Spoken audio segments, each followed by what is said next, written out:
I know that there are calls for the Chief Justice Roberts to initiate an investigation. I do not think that this court any longer has the legitimacy, and it is the House's responsibility to pursue that investigation in the form of impeachment. That is one reaction to the latest reporting on just how far Clarence Thomas is willing to go in creating an atmosphere of corruption on the Supreme Court, and just how much the Supreme Court refuses to in any way police its members. The latest revelations about Supreme Court Justice Clarence Thomas come from an investigative report in ProPublica revealing Clarence Thomas, quote, has vacationed on Harlan Crow's super yacht around the globe. He flies on Harlan Crow's Bombardier Global 5000 jet.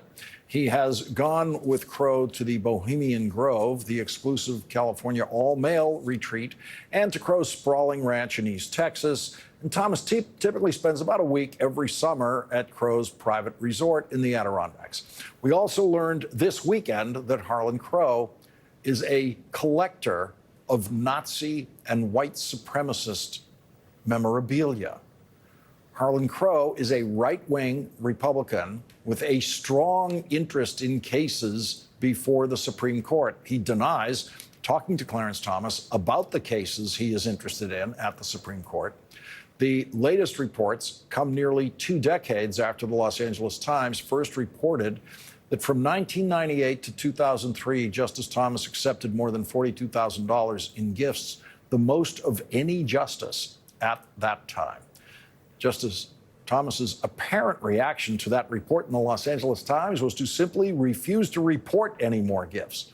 Clarence Thomas says that he met Harlan Crow roughly 7 years into his tenure on the Supreme Court. The fair inference by any reasonable human being and any reasonable Supreme Court justice would be that Harlan Crow wanted to be friends with Clarence Thomas simply because Clarence Thomas was a Supreme Court justice.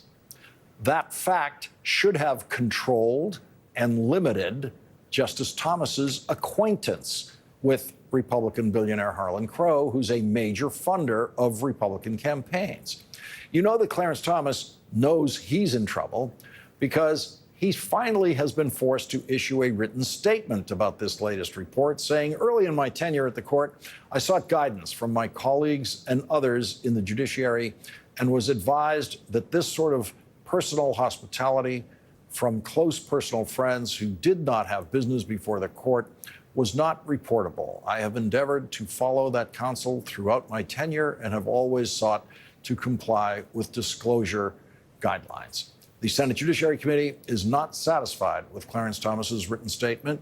Committee Chairman Senator Richard Durbin called on the Chief Justice of the Supreme Court to, quote, investigate Justice Thomas's undisclosed gifts and take action to prevent further misconduct. Joining us now is Democratic Senator Sheldon Whitehouse, a member of the Senate Judiciary Committee and the chairman of the Senate Budget Committee. Senator, thank you very much for joining us tonight. If you could get Clarence Thomas back before the committee, confirmation-style hearing, what would you have to ask him at this point? Well, I'd want to do my homework first and do the kind of preliminary investigation that is usually done before there's a hearing on confirmation, and that we ordinarily do before really any hearing. And that's why we've asked Chief Justice Roberts to do what we know he can do, because he did it in the Dobbs leak case, and that is call an investigation. And let's get the facts out on the table as to what has taken place over these years. And I think what all of this will lead towards is that we're going to have to put an end to this business of having these 9 justices be the only people in the entire United States government who are subject to no review of their compliance with the ethics code. Senator, I know if a United States senator is new on the job and wants to know exactly what are the ethics rules on gifts and what do I have to disclose, you can just open up that rule book, very clearly written Senate rules about exactly what you can accept, what you can't accept, what you must declare on a document, disclosing your gifts through the course of a year. And yet you hear a Supreme Court justice say, well, I just asked around the building. I didn't read anything. I didn't look at any document to guide me on what I can do. And there actually are committees within the Judiciary, within the Administrative Conference that look into these questions. And I'm informed that Supreme Court justices have asked opinions before when they were getting into situations where they thought that there was a question and they wanted to determine it. But just as important as being able to go someplace and ask a question yourself is when somebody else has a concern that you have violated the ethics code, that then somebody neutral is deployed to investigate that allegation and find out what actually took place and come up with a recommendation and findings about what actually took place, rather than have that request just come to you and say, I feel pretty ethical. I don't think I did anything wrong, without anybody neutral or anybody knowledgeable looking into the compliance with the ethics code.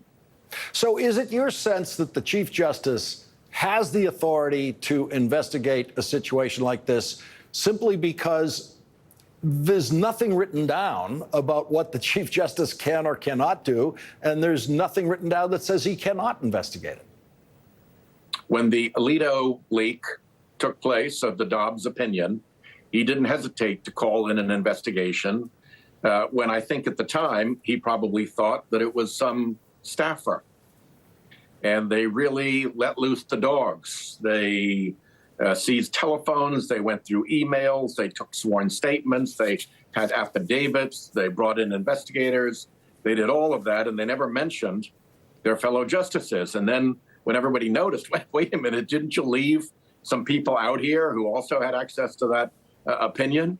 They went back and said, oh, yeah, well, we had this iterative process with the justices, but no statements, nothing that resembles real investigative behavior.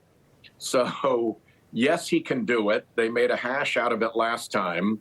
They'll have to do it right sooner or later.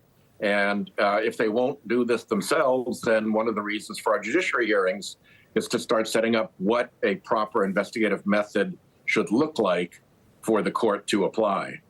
Senator Sheldon, Whitehouse, thank you very much for joining us once again tonight. Thank you. Thank you. And coming up, the Justice Department appealed a ruling today, made the appeal today of a Trump ruling last